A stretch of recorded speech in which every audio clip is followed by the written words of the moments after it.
Welcome back to where Uncle Jack Walks. Hope you're doing well. It's 20 more minutes of Rovers chat coming up this week. It's not looking good. Ian Sterling says, after 60 years of following Rovers, I have never felt so despondent and fearful for the future of the club. Are Rovers sleepwalking into another relegation battle? That is our topic for discussion this week. Also coming up, we're talking about who's the best ever penalty taker. For Rovers, we could do with one right now. How did we think of our FA Cup draw? Was it the worst possible draw we could have got? And we're also up to our next letters in our A to Z2 this week to catch up on last week because we were waterlogged off last week and we couldn't chat about any football. So we're doing I and J together. Welcome back. If you're just coming across the channel, massively appreciate being in your company this week. It's 20 minutes of Rovers chat. Let's go straight into it then, shall we? Mark, are Rovers sleepwalking into relegation? Yeah, I think we are.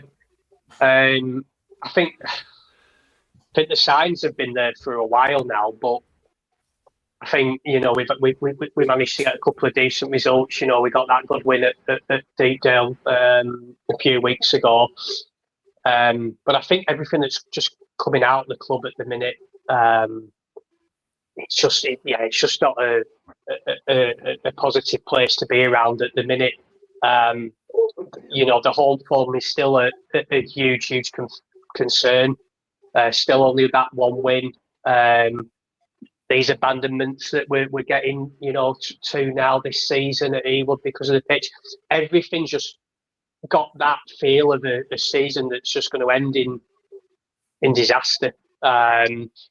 It's beginning to feel a bit like the 2016-17 season for me all over again when we were last relegated. Things weren't going our way, things weren't going right. There's just no positivity at the minute. That disconnect between the fans and the club has got even bigger. I think it's fair to say there's no communication from the club at all. I think when, I know Steve Waggett came in for a lot of criticism last season at Rovers, and he took a lot of brunt of the chants and the protesting. But he did actually communicate with the club, and I feel we've gone even backwards this season. If I wasn't concerned previously, I am now. I'm looking at that league table. It's starting to take a bit of shape now. We're definitely involved in that bottom 6-7. But Saturday's performance at Portsmouth, or certainly the result against I think it's fair to say, a poor Portsmouth side. I think their own fans will admit they've been in really poor form, and to go 1-0 up and blow the game like we did.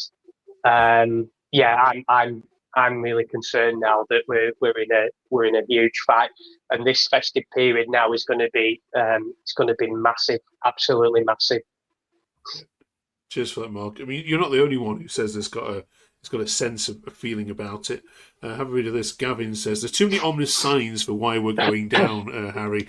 We've got the 150th season. We can't beat any sides around us. We're not getting points from games that we should. Conceding late winners and equalisers. Games being abandoned when winning. It's happening, whether you believe it or not. Does it feel like that to you? Can I try and get a little bit of positivity in here where I can? Because we have mentioned a lot this season about how unlucky Blackburn have been, right? We've had 2 games postponed, which is the club's fault, absolutely, but it's not the players' faults and it's not the manager's faults. And those 2 games happened in games that Blackburn were winning and playing quite well in. They could have easily been games that we were losing, and those games have been rescheduled and we could have got different results from them. We've ended up having fixtures rescheduled that we were winning and then ended up not winning those games. So that's been really unlucky. Doing a bit of research, the XG table has Blackburn in 7th for this season, so which suggests that we're perhaps underperforming and not necessarily getting the results that we deserve. And we have been really unlucky in games, but that's the thing. How long can you get away with just being unlucky for? I mean, Mark made a really good point about the 16-17 season. That's what I wanted to mention as well. When when that season started, I seem to remember a lot of talk about Blackburn have been unlucky. They're not doing too bad. They'll work it out. And they didn't. Eventually, the relegation got on the end. So how long can you forgive decent performances and not results? Because it's a results business at the end. I know it's a cliche, but results are what keep you in this division or don't. It doesn't matter how well you play. If you've got enough points at the end of the season, you stay up. And that's what really worries me. That we've been playing okay, but we just can't seem to convert that.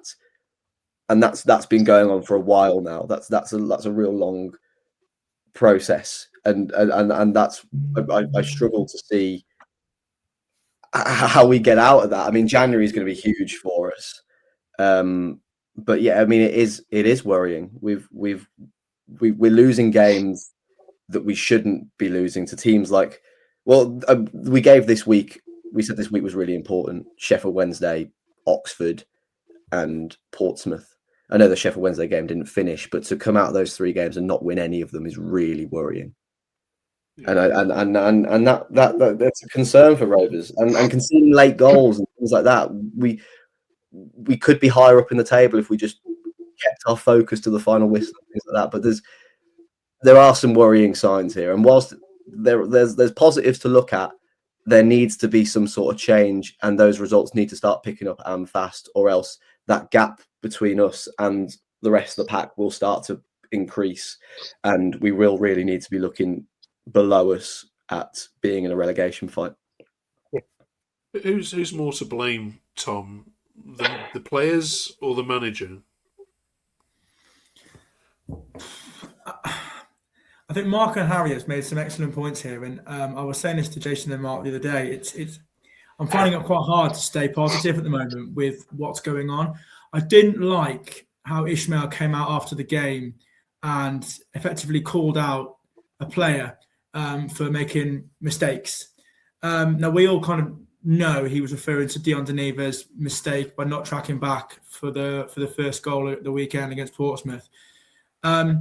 He was almost contradicting himself in what he was saying, and he made the tactical decision to play Deneva at left back when Harry Pickering, a natural left-sided player, is on the bench. Now, I don't know what's going on there, whether they're going to sell Pickering or it's a wage issue or whether Ishmael's hands have been tied. I don't know. If you've got a natural left back on the bench who plays that role week in, week out and has done for Blackburn for the last couple of seasons, and you're playing a player who's a wide man, an attacker by trade, then I don't understand why the flack is getting aimed towards Deneva when it's Ishmael's tactics. Another thing as well that I'm finding really hard to stomach is when we go ahead in games. Portsmouth, prime example, when they got the equaliser, they were on the ascendancy. If they'd have been Blackburn getting an equaliser, we'd have just sat back and set up all this pressure and then lost. Portsmouth went on the attack and won. We've seen so many times Blackburn have been in positions now where we've been winning or playing really well, and whatever Ishmael's doing, it's not working because the tactics he's putting through onto the pitch are so negative, and the players almost look scared when we take the lead, and we don't know how to see a game out. And I don't think you can put all this blame on the players because the players are trying, and you can see we have some players there that are good standard. But this is the first time this season where I am really a bit concerned where the goals are going to come from. We are creating chances, and as Harry said with the XG, we're doing well in that sense. But we've got to start converting more, and it works both ways, really. I mean, the players have got to take responsibility in the sense they've got to score more goals because the chances are being there. They've got to take responsibility and work more as a unit, I think. But then Ishmael's tactics are the crux of everything, really. And he sets the team out. He puts the starting 11 out. He comes out with the squad. So I think it's a bit of both. But right now, I think Ishmael has got a lot to answer for, and he shouldn't be so negative and start digging the players out when he's made the decisions in the first place. Yeah, we always know what happens when a manager publicly calls the players out. It never ends well for the manager. Right, Jason, should we talk about Mr. Pears for a second? Wonder what he was saying before. Ainsley Pears cost us that game at Fratton Park. A lot of problems at Rovers, but lazy, amateurish and stupid goalkeeping cost us today. This team has no bottle of resilience, and that doesn't help when your goalkeeper is too lazy to pick up the ball. He's probably scared he might ruin his hair. It feels very like deja vu here. I'm getting a headache asking this question, but yeah. Is Ainsley Pears at fault? He 100% was at the weekend. I mean, and the worrying thing is the other player that was running the ball was a very experienced player as well, and they did speak to each other. That's the other worrying thing. They were actually talking. They both decided that was going to be a goal kick, and I have no idea where they got that from, because it was a huge deflection on the ball. And I think of all the mistakes Pears has made, and there's been a few, I think that's the worst one, because it's just pick it up. I don't get why you wouldn't pick it up. You can waste time with the ball in his hands. He does it all the time. Why does it have to go for it? It made no sense to take that risk, and I don't know how neither of them two players saw that deflection off the defender. I really don't.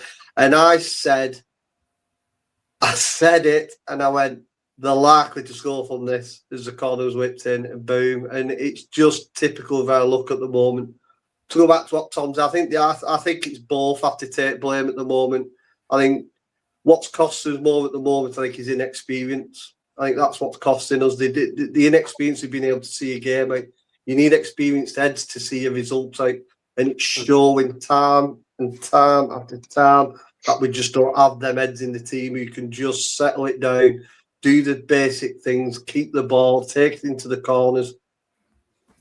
It's the manner in which we're losing points is very worrying, and we need something at the back to give us some stability, and Pears just isn't doing that. He just isn't. The frustrating thing with him is he does a couple of brilliant saves and then makes the most ridiculous mistake, and it ruins the good things he does, because every game can guarantee there's something. You just can't. Every game. There was a shot that come at him, which was virtually straight at him, and he punched it out to the side. And I'm thinking, he's always been a puncher. I've never got it. In certain situations, I get it crosses, but that was a shot straight at him that he could have easily. I could only assume maybe it was moving in the air, but it looked like he could have caught it to me. And in fairness to that one, I was right behind it, and it did take a bit of a spin on it. But yeah, that's what I thought. Maybe it was just moving in the air from the angle we were at. But I can't forgive that the goal they scored, the winner from the corner we give away. It was a free goal we give them, basically. May as well have all stood to the side and just let them walk it in, because we basically give them a goal, and it's just not good enough from professional footballers. Yeah. Cheers, all four of you. Mark, there's some calling for Ishmael's head already. I mean, I'm not going to waste anyone's time asking that question, because he's just not going to get sacked, is he? He's friends with Rudy. There's nobody else that's going to come and do the job for the wages he's probably accepted for. So we are where we are with him, aren't we? He's not going to get sacked. Yeah, no, absolutely. I think, he'll be here till the end of the season, whether we stay up or go down. As I said, I think we've just been talking about, players. Is it players? Is it managers? We've downgraded in every department. You cannot run a business like Rovers are doing and get rid of all your best players, slash your wage bill, as we've talked about on numerous occasions this season. We are where we deserve to be. Ishmael, if he did happen to go, who do you get? So he'll be staying. There's no two ways about it. And even if he did go, you can't trust that the club that will get anybody decent in at all. And it would be another cheap option with somebody out of work, desperate to get back in. Obviously now you can kind of see nearly 12 months ago why John Eustace walked, if I'm being honest. So he'll be here till the end of the season, no doubt. Yeah. And we're getting Venky's out, hashtags back Harry as well. When all this happens as well. Do we need? If we had any communication from the club, do you think that would pacify this? Seems like a paralysis at the moment between fans feeling kind of, look, we go to the games, we don't hear from anyone. Do the board just need to come out and have like a fans forum or something, or or just increase the level of communication with fans? I'm not sure what good that does. I'm really not sure what difference that makes. I mean, I think the fans have made their mind up. I don't think anything's going to make them sort of change their mind on the Venkies. But this is the thing that sort of bothers me about the whole, like, when we're doing well, people forget that we were owned by the Venkies, and people don't protest about that. But as soon as we lose a couple of games, the Venkies out banners come back out again. So you either have it one way or the other. If we win, we praise the players. If we lose, we blame the Venkies. It doesn't really add up. I mean, I don't think communication from the Venkies does anything. I don't think that improves the situation. I don't think it improves the relationship. If I'm honest, I think they probably don't know what's going on. I don't think they're really sort of keeping up to date. I don't think they're that informed about what's going on over here at the minute. And I mean, why would they? With all the sort of threat and hate that they get, which a lot of it is deserved, don't get me wrong, they can't, they may not see a way back in for them. So I think it's a very complex situation where they don't feel like they can sell the club, but they also feel that relationship with the fans is untenable. So it becomes quite a complex situation, and that's why the fans are in such the sort of locking horns with the owners, and that all the sort of Venkies out things happen. Cheers for that. Just finishing on that game, Tom, when Ohashi scored, what was going on with the celebrations? I mean, it's been on social media. I wanted to bring it up, because I don't get that, because he scored a fantastic goal, and he was almost like beckoning the players to come and celebrate with him, and all they really did was just applaud and kind of turn around. So I honestly don't know what was that, because Ohashi's one of our, he's an absolute workhorse. Him and Marista this season have been fantastic with their work rate. And I think Ohashi deserved a goal. I mean, I've been critical of him this season, saying I wanted more of an end product from him. And you could see what it meant for him. And all he wanted was his players, teammates, to kind of come over and mob him. But they just all kind of trotted back. And I couldn't quite figure out what was going on there. Whether there's been some fallout or disagreement, or there's the unity that we're being preached. With the nicest guy in the whole side. No more falls out with the guy who signs more autographs than anyone. Yeah. Oh my God. Yeah, I didn't get it. I think it sums up the unity and maybe the team spirit's not like we think it is. It's not. Hence where we are, we don't know what's going on behind the scenes, do we? But you'd have all your players flocking, wouldn't you, to the player, congratulating him after that, especially in a big away game. Maybe the unity's not there. That's great, isn't it? Another thing as well, did you watch the interview with McLaughlin when he came out, and he was like, it was almost like a press release he'd been handed to, a script to read about all the ownership goings on, ins and outs, and how it's important that we stay together as a team and all this nonsense. It's just we couldn't be further apart now. I think the fans and the club are so far apart in it's. I mean, in my 15 years in the grand scheme of things isn't a very long time, but it seems a distant memory of Blackburn. It feels like a long time. It feels an awfully long time. It feels like a very long time. Yeah. Right. Right, Jason, here's some positives for you. You play Millwall next, okay? Now, they have got 10 injured midfielders. They can't even put a midfield out, okay? They've got their best player and top goal scorer this season suspended for a red card against Hull this week. They're terrible away from home. This is 3 points. Now, if you can just forget for a second that you then go to Middlesbrough and skip over that, and then you go to Hillsborough before the New Year chimes come in, it's not all looking that bad, is it? You've got a chance finally to get a good win against a decent side who are on the floor this weekend. You might lose 5-0 to Borough, we'll forget that, and then you go and beat Wednesday and everything's fine with the world, yeah? I like the look at this Millwall game. I'll go 1-0 Millwall. To be fair, I'd rather lose 1-0 than go 1-0 up and lose 2-1. I just would, because it is all our own fault then.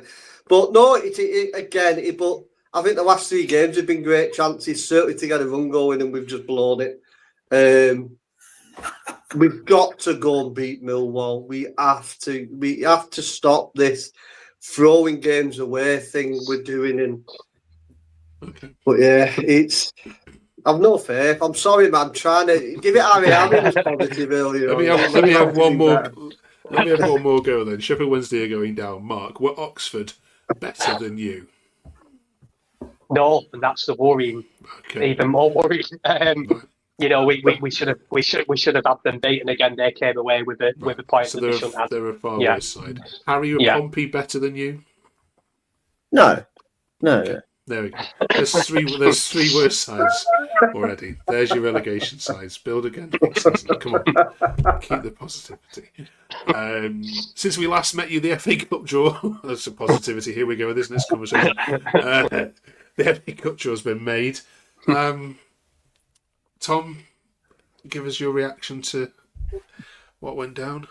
I listened to it live on TalkSport, and I was hoping for a decent draw. But Hull, you just knew it was going to happen. Some uninspiring, game that just doesn't get your heart rate going at all. In all honesty, guys, I couldn't give a monkeys if we go out. I don't really care. It's the league I'm concerned about now. The cup run is nice if you're going to go deeper into the competition, which we're not. So as far as I'm concerned, we can go out, play the kids, go out and focus on the league. There's no replays, is there, in the third round? I don't think so. Not at this level. That because you could see it happening where we get a draw at Hull and then we play in front of about 3,000 at Ewood on a Tuesday night in the replay. I don't think you should be allowed to play a team in the same division as you. No, I agree. Like the What's the point? I mean, would you have preferred? I mean, Pompey got Arsenal at home. I mean, seriously. Yeah, I'd love that. Really? Okay. Just anything, just something that you never know. You've seen teams in the cup go and get a great win away or a good draw, and it kickstarts the league. The league form. So I don't think Hull away is going to do that. Win, draw, lose. So if we got Arsenal, you'd get a decent crowd for that. And we'd probably, we'd definitely lose to Arsenal, but we'd probably lose to Hull as well. So what's it matter? Yeah, it won't surprise you when I asked them. Their reaction was very much of the similar vein. I think somebody says the most boring tie you could ever think of in your entire life. Hull versus Blackburn. At least they don't have to travel too far.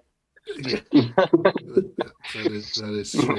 And you went up there in September, October, and 3-0, didn't you? So come on. Not that bad. Right.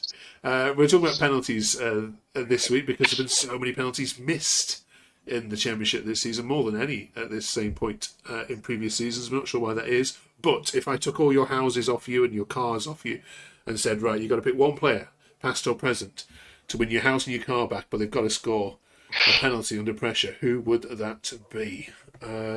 Jason? Alan Shearer. Yeah. Tom? Shearer, no questions asked.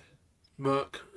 Yeah, Shearer, but Jordan Rhodes is a close second. Okay. Harry, anybody but Shearer, you're allowed to say. Todd Campbell. He's never missed one. My man. See, there you go, mate. Some positivity. Nice. Yeah. We'll have to look how many he's actually taken. Okay. Finally, this week, then we're up to our A to Z. 2 letters this week because it's a little bit tricky. I and J. Open forum here. Who's got a good I for us? I was really hard, I thought. Really difficult, this one. I got Alan Irvine. Yeah, same here. It's only one I got. Right. I think he coached. Didn't he coach under 18s when Duff come through? Yeah, I think he's been a coach in the first team as well. That's the only one I could think of as well. Yeah, I can't think of any other for I. I've got a bit of a cop-out one for I. Because the only person who played more than 100 games for Rovers whose name begins with I is a bloke called Bill Imrie, who maybe Tom's uncle knows, but no idea. I've gone with industrial. If you talk about the sort of roots of Blackburn in terms of being a mill town and the sort of foundations of football coming from Blackburn forming as a mill town team, and if you're talking about the legacy of the club and where it's come from, I think that's it's the best I could come up with I. But I was very. I wouldn't say that's a copy. I mean, it's a great. No, that's a great shout, Harry. Yeah, really good shout. I'd go with that. Yeah, right. Definitely. What about J then? Super Matty Jansen. Yeah, Matt Jansen is the only one. He's just here, isn't it? Yeah. I still look at that face and think, give him a shirt and get him up. Oh, pitch. yeah. Absolutely. Just to cheer us up. Do you know what I mean? Even if he come on for a cameo like every game for last for stoppage time, he just cheer us up, win, lose, or draw, wouldn't he? Brilliant. I think there's a bit of a misinterpretation of Matt Jansen from a lot of people. I think a lot of people sort of outside of Blackburn don't really remember him as that good of a player. But I mean, feel free to jump in. You guys will have seen him more than I did. But this was a guy who was in the England squad who wasn't for a sort of near fatal injury that he got like a motorbike. Yeah. He could have been a more regular member of the England if he'd have got this chance to play for England and he'd come on and scored. Yeah, definitely. Who knows what would have happened to him? Yeah, he's a great player for us. He was. Yeah, he he was reliable well. coming off the bench as well. Yeah, he did score in the cup final, League Cup final. He was a great player for us. I think in that era as well, when we had that young team coming through with the likes of Henningberg and like Brad Friedel and Mark Hughes as well, and then Duff Dunn and like Janssen. Oh, it was just a great time to be. Again, the kids today don't realise that there were some good times in Rovers. I think we had didn't we have Andy Cole then as well? Yeah, Andy Cole was during that time as well, and Dwight York as well. Yeah. Okay.